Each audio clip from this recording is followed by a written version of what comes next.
Bueno, siguiendo aquí medio maratónico, vamos a seguir con un tema bastante importante, es algo que debe privar en la atención de todos nuestros pacientes y que muy pocas veces tal vez se habla de eso, pero es muy importante para tomar decisiones en lo que es las unidades de cuidados intensivos, en áreas de emergencia, incluso en la sala de hospitalización, en el tratamiento médico de los pacientes. Vamos a hablar un poco de la ética en medicina de cuidados críticos. El objetivo de esta sesión o de esta parte va a ser, primero, repasar los principios éticos. Es importante que todos tengamos claros los principios éticos para poder tratar a nuestros pacientes, analizar los dilemas éticos que se nos pueden presentar, ya sea por el retiro de soporte vital, la inutilidad médica o tratamiento no útil, las órdenes de no reanimar, la clasificación de los pacientes según el gravaje o la gravedad, en este caso sería el conocido triage. Definir los tipos de voluntades anticipadas utilizadas para orientar la atención, estar claros en cuáles son las voluntades anticipadas, cómo llegar a ellas, cómo solicitarlas o cómo buscarlas. Y analizar ejemplos que describen el proceso de la toma de decisiones empleado en la ética clínica. Antes de empezar con el caso, es importante tratar de explicar, o yo sé que todo el mundo tiene un concepto de lo que es ética, pero la ética va relacionada mucho con lo que es la moral. Entonces, la ética nos va a definir o nos va a decir qué es lo correcto hacer o qué es lo incorrecto hacer. Lo éticamente correcto va a depender por país, por religión, por creencia, por muchas cosas. Hay cosas que éticamente son correctas aquí y éticamente tal vez no son correctas en otro lado. Pero es importante saber que esto tiene que ver con parte del área de la cultura regional, tiene que ver con la moral, tiene que ver con si estamos haciendo las cosas bien o no.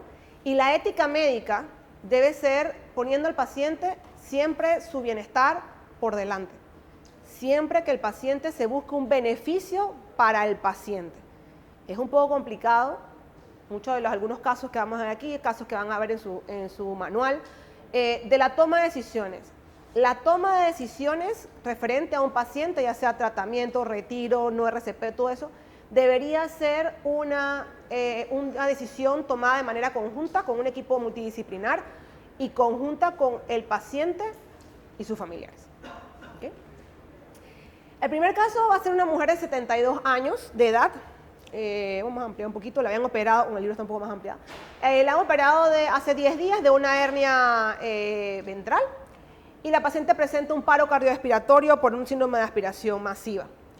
La reaniman, la paciente sale del paro, o sea, se reanima y es pasada a lo que es la unidad de cuidados intensivos. En la unidad de cuidados intensivos presenta un síndrome de dificultad respiratoria aguda, distrés respiratorio agudo. O sea, la evaluación neurológica tiene mínimos reflejos de tronco y 3 días después la paciente sigue en coma profundo. Tenemos poca información aquí, 72 años, la acaban de operar, hizo paro, salió del paro, pero luego fue para UCI, pero se puso peor, mayor compromiso respiratorio, no tiene casi reflejos de tronco y 3 días después sigue en coma. ¿Se debería limitar o retirar el soporte vital en esta paciente? Me gustaría que me levantaran la mano los que creen que con estos datos creen que se debería retirar el soporte vital en esta paciente. Los que creen que no se tenía que retirar. Tienen que decidirse uno u otro, o sea, no se pueden quedar medio. ¿Se retira o no se retira? ¿Quiénes están a favor de que se retire ¿cómo se llama? ¿Se retire el soporte vital de esta enferma? ¿Quiénes están en desacuerdo de que se retire el soporte vital de esta paciente? Okay. Nos falta mucha información para poder decidir si se puede retirar o no. ¿Qué conflictos éticos ustedes creen que pueden surgir en esta situación? Y podemos decir cualquier conflicto ético que ustedes crean.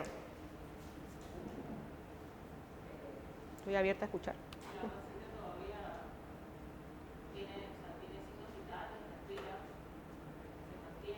Está intubada. Está intubada. Tiene mínimos reflejos de tronco. Está en coma.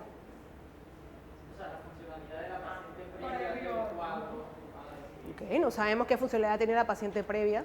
Señora de 72 años. ¿Qué otra cosa podríamos pensar que nos podría ayudar para tomar estas decisiones? ¿Qué conflictos podríamos tener? Familiares. Algo muy importante que muchas veces no pensamos son las voluntades anticipadas del paciente. ¿Qué es lo que el paciente quisiera? Eso es algo que no estamos acostumbrados nosotros por nuestra cultura de hablarlo, pero es muy importante que se expresen en todas las familias los deseos de las personas en relación a las diferentes terapias de soporte, las diferentes terapias. Muchos tenemos a nuestra abuelita que nunca hemos hablado y cuando llega el momento en donde está mal, está en esta situación, que salen y te preguntan, ¿lo intubamos o no lo intubamos? Uno no sabe qué decidir. Pero seguramente que si ella hubiera dicho que ella no quiere ya a su edad, que la estén intubando, que le estén haciendo más nada, pues esa fuera la decisión que el familiar hubiera optado en el momento de que se le pregunte. Hay lugares en el mundo en donde la opción del paciente priva, porque lo ha podido decir, si no ha tenido voluntades expresadas con la familia. Hay países en el mundo en donde la decisión es una decisión solamente médica por manera legal. En nuestro país no tenemos una legislatura directa que le dé toda la responsabilidad de la decisión a lo que es el médico. Así siempre hacemos un consenso con los familiares, tomamos el tiempo que sea necesario, tratando de llevar el mejor tratamiento para el paciente. Y también pues sabiendo que los familiares obviamente van a tener muchas repercusiones, mucho dolor, mucho estrés en ese momento. Y bueno, tratar de estar con ellos por lo menos en esto y tratar de mantener la comunicación bastante clara. Ya hemos dicho esto, se debe limitar o no se debe. ¿Qué procesos deberían emplearse para abordar los conflictos éticos de interés? Ok. ¿Qué deberíamos hacer? Tenemos a esta paciente, no sabemos si la retiramos porque aquí hay un grupo que dice que retiramos el soporte y otro grupo que dice que no. ¿Qué debemos hacer para llegar a un consenso? Hablar con la familia. La paciente no nos puede hablar en caso de que ella estuviera despierta, pudiéramos hablar directamente con ella. Por eso es sumamente importante, si es posible, hablar con los médicos de cabecera de los pacientes, incluso los médicos de familia del paciente, que ellos lo más probable es que ya hayan hecho estas preguntas y ya tengan una idea de cuáles son los deseos del enfermo. Esa es la importancia obviamente de la medicina, lo que es la medicina primaria. Hablar con ellos, hablar con las familias, incluso discutir el caso entre colegas, porque uno puede pensar alguna cosa, pero hay otras personas que están pensando algo diferente y pueden tener una visión distinta a la que nosotros tenemos en este momento. Ok, en el abordaje de los problemas éticos, lo primero es determinar los aspectos médicos del paciente. O sea, el paciente, ¿cómo está en este momento? ¿Se va a recuperar? ¿Creo que va a estar mejor o no va a estar mejor? ¿Existe la posibilidad de con este tratamiento mejor ser una persona independiente o una persona funcional? Eso es importante que lo discutamos. Aplicar los principios éticos que vamos a hablar en la siguiente diapositiva, los 4 principios éticos que siempre tienen que priorizar en lo que son nuestras decisiones. Hay que comunicar a los familiares de manera clara y veraz. Muchas veces asumimos que nuestro diálogo es un diálogo claro con los pacientes y no es así. Tenemos que tratar de buscar la manera de que hablemos lo más sencillo posible y claro, sin hacer analogías que confundan a los familiares. Hablar las cosas con el nombre que son, lo más claro posible con vistas a que entiendan la situación que está teniendo el paciente. Y esto con los familiares y con el paciente, porque hay muchas veces que podemos y tenemos la opción de poder hablar directamente con el paciente. Identificar al responsable de tomar las decisiones. Hay veces que si el paciente está despierto y está en plenas facultades, el paciente debe decidir por ley. Pero hay que ver que hay pacientes que no están en su competencia para poder tomar las decisiones. Y eso pues hay que valorarlo, porque muchas veces pues creemos que está dentro de su competencia y no está. Hay patologías o situaciones médicas que hacen que el paciente no esté competente para poder tomar decisiones. ¿Okay? Establecer un consenso, nosotros, el paciente primordialmente, nuestro grupo médico, los familiares, incluso los comités de ética del hospital. Los hospitales tienen comité de ética con los que podemos consultar o podemos apoyarnos en caso de casos difíciles. Reconocer los conflictos que tengamos, ya sea entre nosotros, con los familiares, con el paciente, si existe algún conflicto que podamos solucionar. Hacer partícipe, como digo, al comité de ética y llevar registro. Todo lo que hablemos con los familiares, la decisión que se tome con el familiar, con el paciente, nosotros como equipo, debe estar consignado en el expediente. Ya sea en una nota evolutiva, ya sea en los diferentes formatos que hay para diferentes, para no RCP, por ejemplo, algunas áreas específicas, pero hay que tenerlo todo registrado a lo que es en el expediente. Entonces, los principios éticos, que es algo que no debemos olvidar y debemos tener muy presentes, son 4. Autonomía. Ese es el primordial y hay que respetar la autonomía. ¿Qué es la autonomía? Pues la autonomía es el derecho que tenemos nosotros de poder decidir por nosotros. Eso entiéndase con el paciente. El paciente tiene la autonomía de poder decidir qué es lo que él quiere. Muchas veces el paciente dice, mira, es que yo no quiero intubación, los familiares dicen que sí, el paciente dice que no, debe respetarse, el paciente está dentro de sus facultades, debe respetarse la autonomía del paciente y eso ocurre muchas veces con las personas mayores, que no se respeta su autonomía. Beneficencia. Es la obligación de que actuemos, eso es principalmente para nosotros, que actuemos por el bienestar del paciente, sabiendo que lo que vamos a hacer o la terapia que vamos a colocar o el tratamiento que vamos a poner va a ser de beneficio para el paciente. No un tratamiento que sabemos que ponemos y no va a pasar nada, no. Un tratamiento que tenga un beneficio para el paciente, es importante que eso prive siempre que vayamos a tratar a alguien.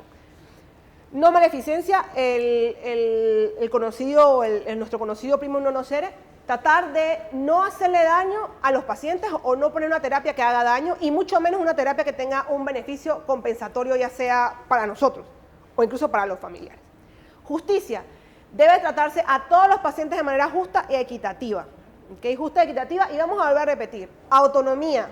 El paciente tiene la autonomía de decidir por él mismo. Beneficencia, que debemos actuar a lo que sea mejor al paciente, mejor tratamiento para él, la mejor opción para él, siempre lo que sea mejor para el paciente. No maleficencia, no hacer daño, el tratamiento no debe hacerle daño al paciente, siempre tiene que ser más el beneficio que el daño que podemos dar.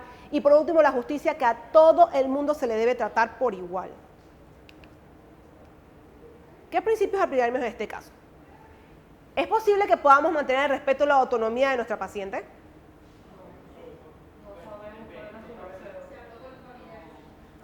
En este momento directamente a ella no podemos respetar su autonomía en el sentido de preguntarle directamente a ella, pero podemos respetar su autonomía si consultáramos a los familiares, si consultáramos a su médico de cabecera, incluso si la señora tiene voluntades anticipadas.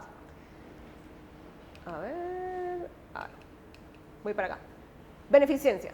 ¿Ustedes creen que seguir con el tratamiento sería beneficioso para la paciente? Es un poquito complicado poder decirlo porque no tenemos mucha información de la enferma, pero podríamos incluso hacer más pruebas para intentar saber qué pronóstico pueda tener nuestra paciente en estos momentos. Primero, no hacer daño. Esto por delante de los tratamientos o los que vayamos a plantear, y justicia, que si tenemos un paciente similar debemos tratarlo de la misma manera, o si hubiéramos tenido un similar debería estar de la misma manera tratada que lo que vamos a hacer con nuestro paciente. ¿Cómo se prevería en este caso? Ya puse el principio de respeto a la autonomía. El respeto por la autonomía de los pacientes incapacitados, tenemos que saber qué es lo que el paciente ha querido de manera anterior, por ende ya hemos hablado de hablar con los familiares, hablar con los médicos de cabecera y todas estas cosas. Bueno, y en caso de que el paciente esté consciente, pues hablar directamente con el paciente. Existe algo llamado voluntades anticipadas o testamento vital. Las voluntades anticipadas son un documento, o es un documento, en donde el paciente expone o expresa qué es lo que él quiere que ocurran o que hagan en caso de que se presente determinada situación. Muchas veces las voluntades anticipadas o el testamento vital es una nota notariada que muchos pacientes lo cargan consigo mismo.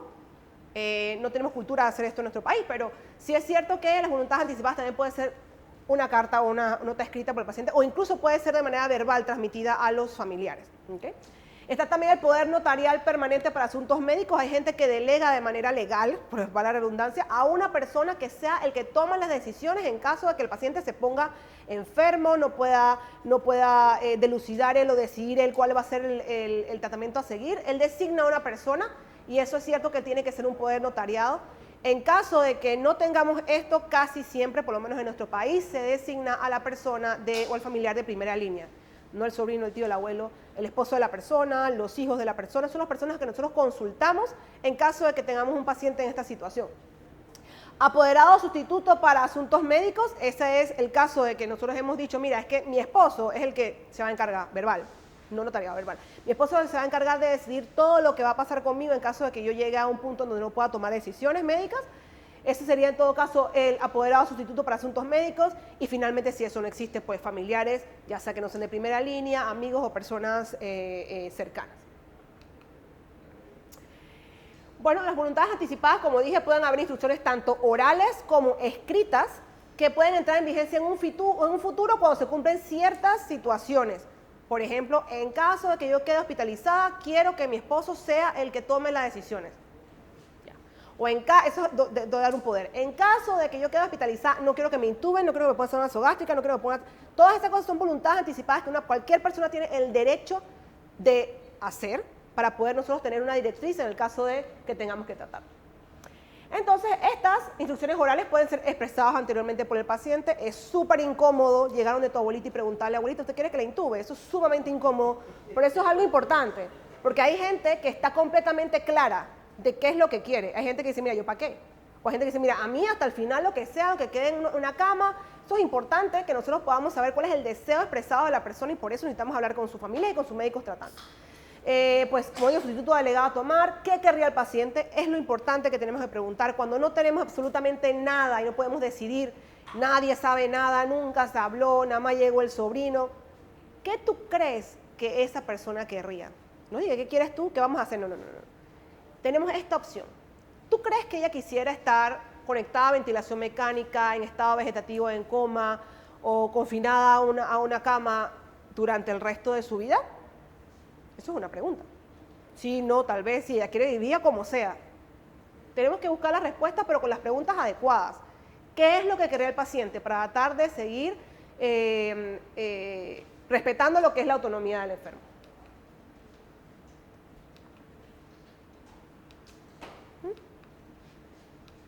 Ahí no puedo pasarlo.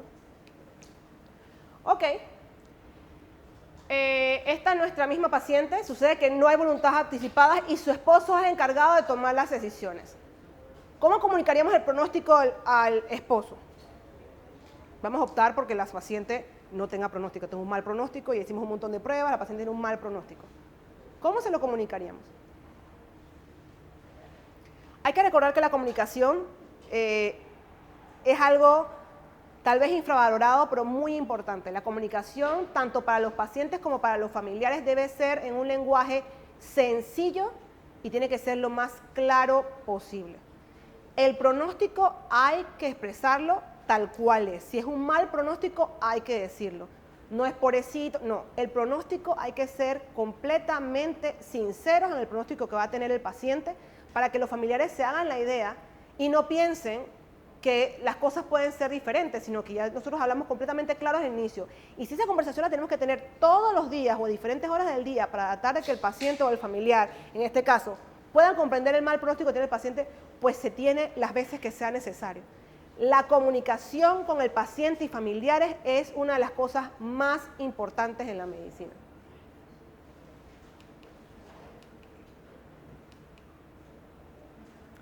Ok. 9 preguntas anticipadas. Continuaríamos con el tratamiento. ¿Es medicamento inútil o posiblemente inadecuado? Ya decidimos que el medicamento, lo que le estamos haciendo, la pobre señora no va para ningún lado. ¿Continuaríamos o no continuaríamos? Siempre es importante hablarlo con los familiares. Muchas veces les toma un poco de tiempo poder asimilar que el tratamiento no es un tratamiento adecuado, que el paciente no va a salir adelante. No es retirar por retirar. En nuestro país, muy repito, no hay una ley que sostenga lo que es la limitación del esfuerzo terapéutico o retiro de soporte vital. En otros países sí, en otros países se explica, se le da tiempo al paciente, al familiar a que entienda y se retiran el soporte vital. En nuestro país no tenemos una ley, por eso es importante estar de acuerdo o poder tener estar al unísono con el familiar. Y eso nos puede tomar incluso hasta días. Ok, las dimensiones que puede tener un tratamiento inadecuado, un tratamiento fútil, es que tenga el desenlace previsto. O sea, que lo seguimos poniendo y el paciente va a tener el mismo pronóstico que teníamos. Sabemos que debe haber una disponibilidad y evidencia para poder poner un tratamiento, no podemos un tratamiento por ponerlo, tenemos que tener una evidencia científica, una experiencia médica con el tratamiento para poder continuar colocándolo. Tenemos que saber las expectativas que tiene el paciente, qué expectativas tiene el familiar, y determinar de cuánto beneficio estamos hablando y qué determina ese beneficio. Porque si yo mantener a la señora como está, me da el beneficio de que existe la posibilidad de que ella se despierte, tal vez eso es suficiente beneficio para su familiar.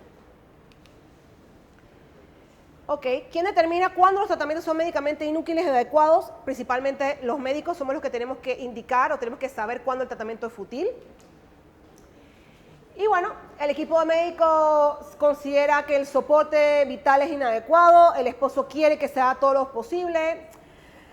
Es un poco complicado hablar sobre el daño y sobre el beneficio. Al final se tiene que llegar a un acuerdo, repito, en nuestro país con el paciente y con el familiar. ¿Y qué hacemos? El señor no quiere, yo sé que no va para ningún lado. En este caso es complicado porque no podríamos retirar el tratamiento. Okay. Tenemos que esperar que el paciente evolucione de manera espontánea.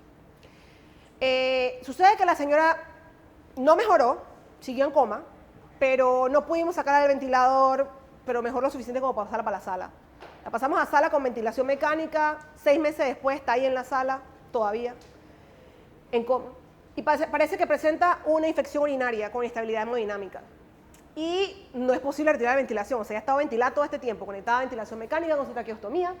Y sucede que presenta también neumonía por aspiración, úlceras de decúbito, desnutrición, y nos llaman para volver a trasladarla a UCI. ¿Se admitiría o no se admitiría esta paciente a UCI? Aquí vamos a hablar un poquito de lo que es el triage de ingreso a cuidados intensivos. Es importante saber que, recordando los principios éticos, a todos los pacientes debemos tratarlos por igual, y siempre tenemos que ver que la ética también trata sobre recursos que tenemos para brindarle a los pacientes. Tenemos que saber que los recursos son limitados y que tenemos que tratar de brindar estos recursos de manera efectiva a los pacientes que de verdad lo necesitan. Pero sea que esta señora nos están llamando, nosotros tenemos una sola cama, y en este momento pues nos han llamado también porque tenemos un paciente con un trauma craneoencefálico, 40 años, tiene un poquito de hematoma intracerebral, y el paciente está estable, pero el hematoma puede aumentar porque puede ser que el paciente tomaba aspirina. Y nos están solicitando ingreso a UCI para monitorización a este señor, potencialmente que se puede complicar, y tenemos a esta paciente. ¿Qué opciones tendríamos?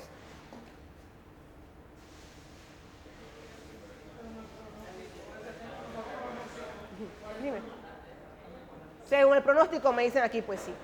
Nos tenemos que basar en varias cosas. Según el pronóstico está bien. Cabe destacar que, para que no haya dudas, la edad influye, más no quiere decir que los abuelitos no lo vamos a ingresar a UCI. O sea, eso es importante saberlo. O sea, la edad influye. Si el paciente es muy añoso, pero una persona por debajo de 80 años, una persona que para nosotros puede seguir siendo funcional. Muchos conocemos a personas que son funcionales por debajo de 80, 85 años. Entonces, este paciente tenemos que sopesar varias cosas.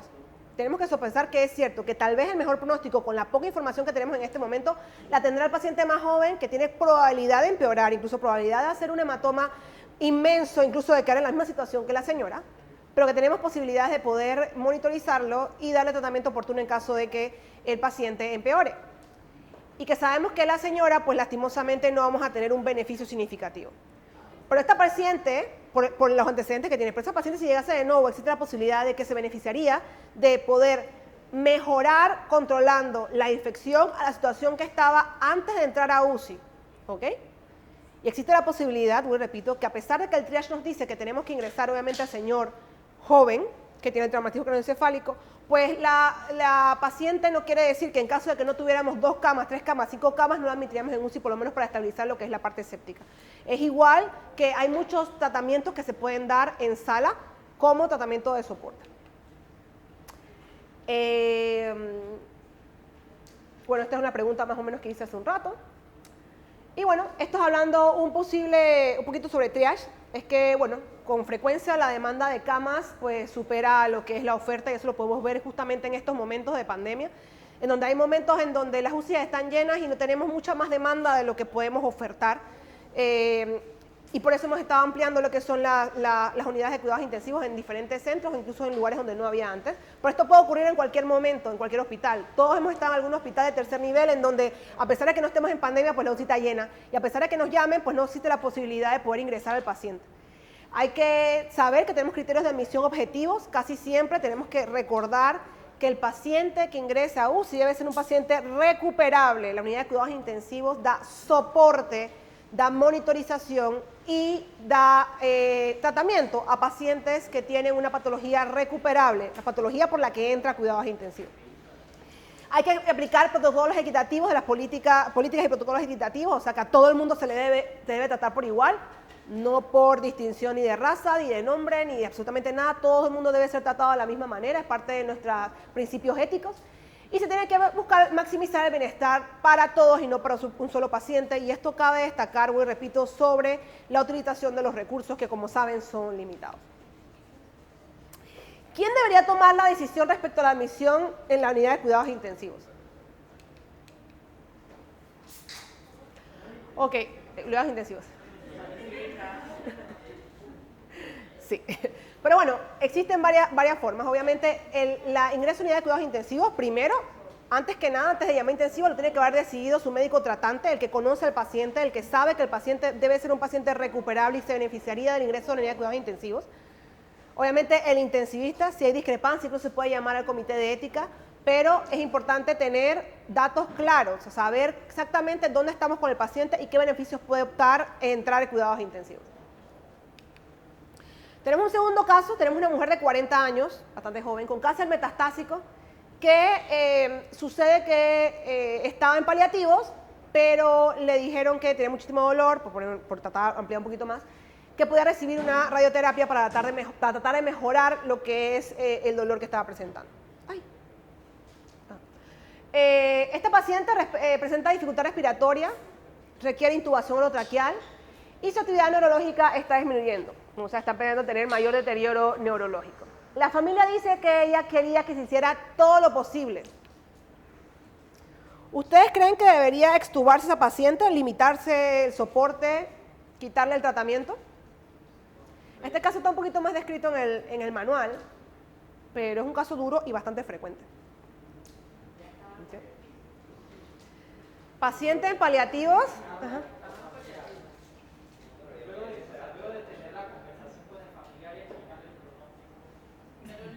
La familia indica que ella quería que se hiciera todo lo posible.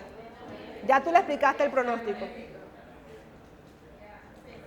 Es un poco complicado porque en este caso se refiere a lo que es limitación o retirada del soporte, en este caso una extubación que se llama extubación terminal, que hoy repito, no estamos, la legislación de nuestro país no avala todavía lo que es la extubación terminal, la limitación del esfuerzo terapéutico, pero en muchos lugares sí.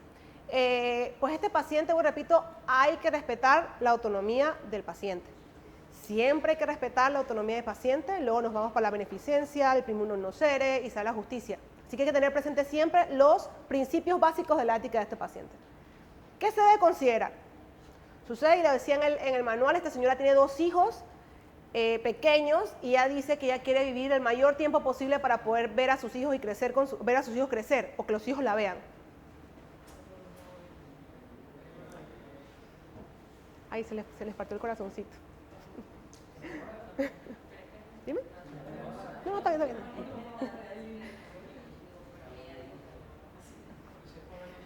Ok, es bastante complicado. O sea, todos estos casos, aunque no lo crean, es muy complicado. Son casos de manera diaria, que estos lo ponen de una manera, pero tenemos casos de manera diaria y se van a ir dando cuenta a medida que estén tratando pacientes de manera seguida.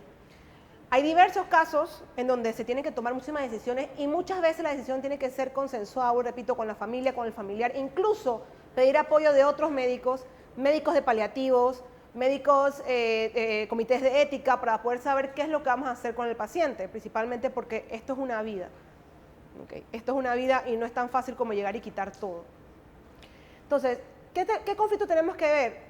Autonomía del paciente, siempre principios éticos, autonomía del paciente. ¿Esto le causa mayor beneficio o le causa más daño al paciente? Si le causa más daño, primum non nocere. ¿Le haríamos lo mismo a esta persona si fuera, qué sé yo, pues, mi mamá? ¿Nuestra hermana? Tenemos que actuar de manera consensuada. Tenemos que tratar de la misma manera a todo el mundo. Justicia, autonomía, beneficencia y primum non nocere.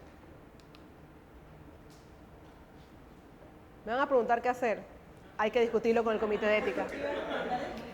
Hay que discutirlo porque es una paciente que es cierto que no se beneficiaría de alargar el pronóstico. Es altamente probable que la paciente no vaya a despertar.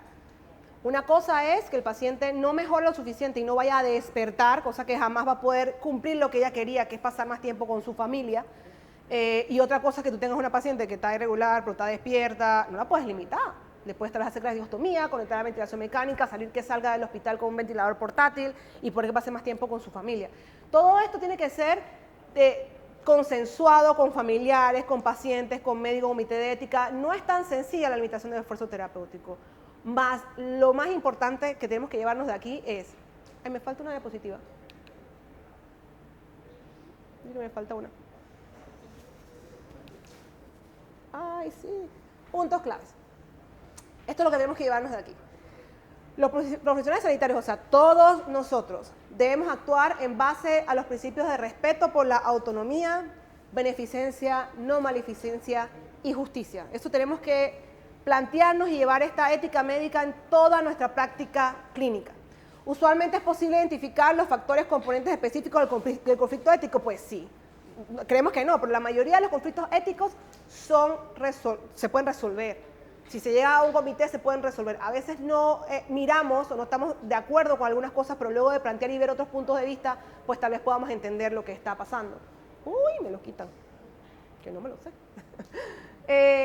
Existe un proceso para resolver, como digo, los conflictos éticos.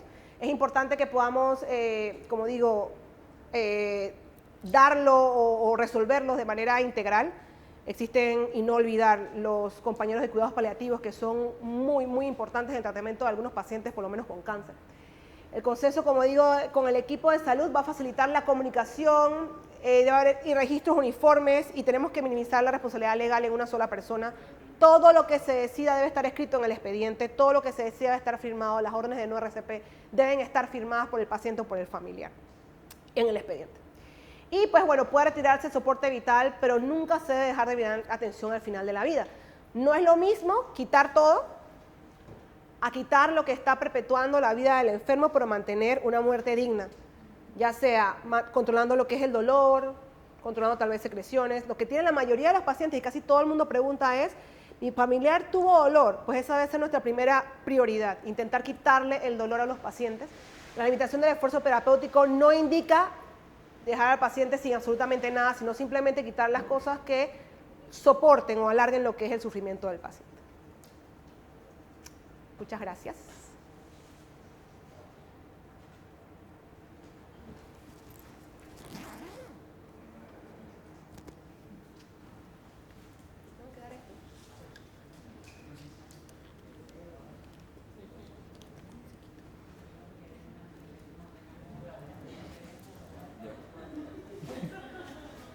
¿Esto sirve?